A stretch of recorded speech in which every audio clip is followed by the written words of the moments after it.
Okay, karon ang atong lesson about ni siya kay Ruth. Okay, ang title sa atong lesson, God provided Ruth. Unsa gani? Dahil kitang tanan, ready, go. God provided Ruth. Unsa gani? Kitang tanan, 1, 2, 3, go. God provided Ruth. Oh, ang Ginoo daw nag-provide ka Ruth. Okay. So kani nga story, mag-story na ta ha, paminaw na mo. Okay. No, so naatoy usa ka family, ang pangalan niya kay si Naomi. Wa pa si Ruth diha, excited para akuan pa na si Ruth ko pag laat taw pa maabot si Ruth.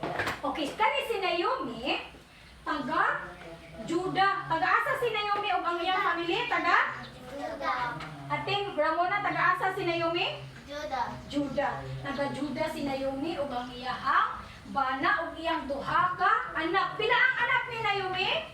Duha ka anak nga lalaki. Pila ang anak ni Naomi? Duha. Unsa man? Lalaki. Duha ka anak nga lalaki. Karon nagpuyo sila asa nga lugar? Asa nga lugar nagpuyo si Okay, asa nga lugar nagpuyo si Naomi ug iyang pamilya sa Juda. Karon sa Juda, nagpuyo sila sa Juda ano? Hala. Ning abot ang panahon na sa Juda na anay tigutom na wala ni mapalit ng mga food. No? Oo. Mauna nga si Naomi ug ang iyang family nag-decide sila nga moadto sila sa Moab. Asa sila ning adto? Moab. Asa sila ning adto? Moab. Okay, taga-asa si Naomi? Taga? Juda. Unya kay nagtigutom man dito sa Juda, ning asa ang pamilya ni Naomi sa Moab. Napag-adto nila sa Moab, no? Ang asawa, ang bana ni Naomi, friend, na matay. No? Namatay ang bana ni Naomi. Pagkamatay sa bana ni Naomi, ang iyang duha ka anak nga lalaki dito pud sa Moab, nakaminyo silang mga Moabites. Ang pangalan sa ilang naminyuan kay si Orpah ug si Ruth. Unsa gani? Orpah ug si Ruth. Oo. Naminyo na ang iyang duha ka anak. Hala. Ning abot ang panahon nga unsa man namatay na sad ang anak ni Naomi katong duha ka buok katong nakaasawa ni Orpah ug ni Ruth. So namatay. So pagkamatay sa iyang mga anak, sad kaayo si kisay na sad? Naomi sad kaayo siya kay namatay na gani iyang bana. Tas iyang duha pud ka anak ka lalaki namatay pud. No? So muna nga si Naomi, nag-decide siya na mubalik siya sa Juda. Nung siya mubalik na lang. Kung iyang giingnan ay ang katong duha ka babay anak sa iyang, katong duha ka asawa sa iyang anak, iyang giingnan si Ruth, o ikaw na lang si Ruth, o si Orpah. Orpah, Ruth, panguli na ko dito sa inyong lugar kay ako muulit ko sa ako ang lugar. No? Wala na may wato sa kay dito na ko anak. Panguli na mong duha dito. O kay ako muuli ko asa nga lugar siya muuli sa Juda. Pero si Orpah, nasad siya ug moto si Orpah ning uli na siya dito sa ilang lugar si Orpah. Pero si Ruth, si Ruth wala siya ning uli. Ning uban siya kang Naomi. Ingon siya kang Naomi. Ingon siya kang Naomi.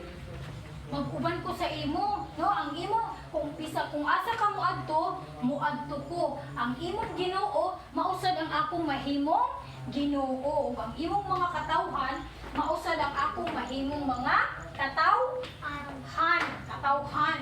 Ug tuod man si Naomi ug si Ruth, asa sila ning uli sila sa lugar sa Juda. Ato na sila sa lugar sa Juda. Ang abot nila dito sa lugar sa Juda, ang mga tao nalipay kay niabot na si Naomi. Naomi, maayo kay na anak ka. Ingon po dahil si Naomi, ayaw na kong tawag ang Naomi. Ang itawag sa ako, Mara. Ang Mara gani, meaning pait. Ang itawag sa ako, Mara, kay ang Ginoo. Kay gikuha sa Ginoo ang tanan nga nasa ako, wala ko'y ako. Diba? Kay wala iyang bana, wala ko niyang duha ka anak. Diba? So Sumunang nasad pamaayo si Naomi. Oh, pagkasunod adlaw, no? Siyempre, si Naomi o si Ruth, di ba sila na lang duha?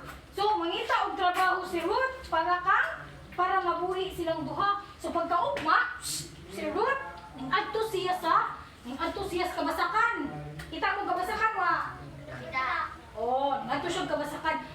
Nag-harvest man dito. Nag-harvest ba? O palay? Nagkuha ng mga palay, di ba? Kunya, stop na. Wow, bugas. Oh, nakuha ang mga bugas. Oh, umay di ay. Kunya, inso. Kung man, pagkuha na nila dito, si Ruth, naabot siya sa kanang kahumayan ni Boaz. Isa'y pangalan? Buwan. Boaz. Oh, naato siya sa kahumayan ni Boaz. No? Pag-abot dito, nailham siya ni Boaz. Naluoy si Boaz sa iyaha. No, iyang giingnan ang mga katabang ni Boaz. Ingon si Boaz, ayaw niyo buta ang palay ha. Binili niyo si Ruth. Binili niyo ginagmid. Binili niyo si Ruth. Ayaw niyo buta o kuha. Ayaw niyo buta o harvest. No? Eh para si Ruth na siya'y mada sila. Eh nga naman, buutan man ni si Boaz. No?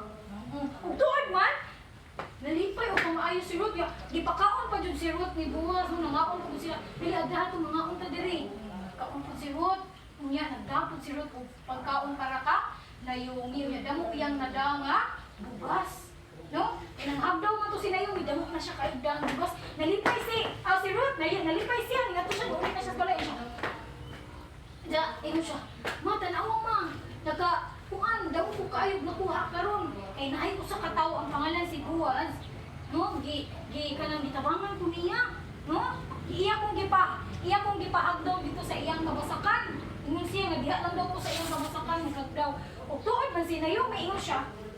Kabalo ba ka? Kana si Boaz ato ng redeemer. No, pwede na kanang kamag-anak na nila sa iyang asawa. Sabana ba ni Ruth na mag-anak na? So pwede sila mutabang ka Ruth.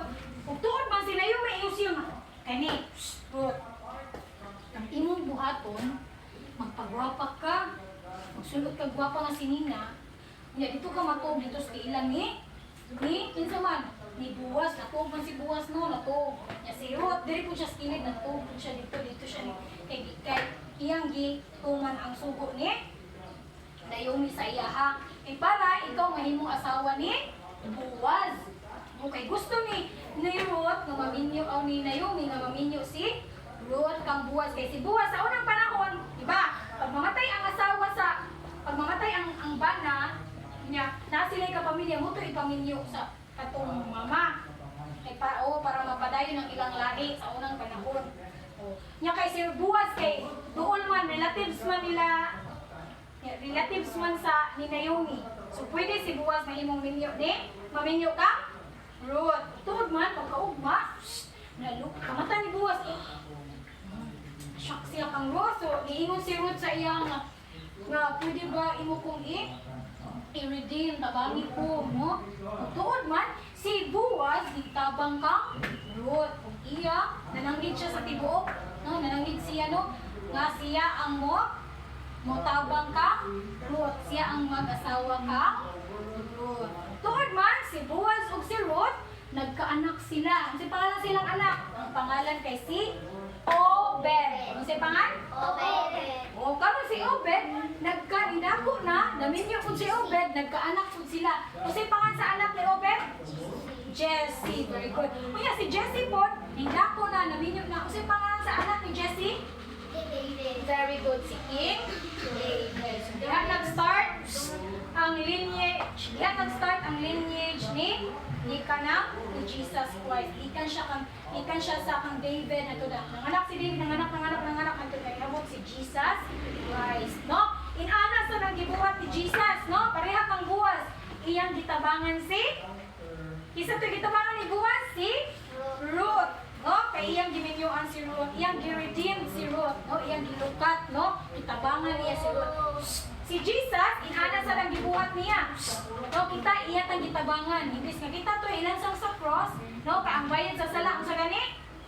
Ang bayad sa sala, kamatayon. No? Dito sa impyerno. No?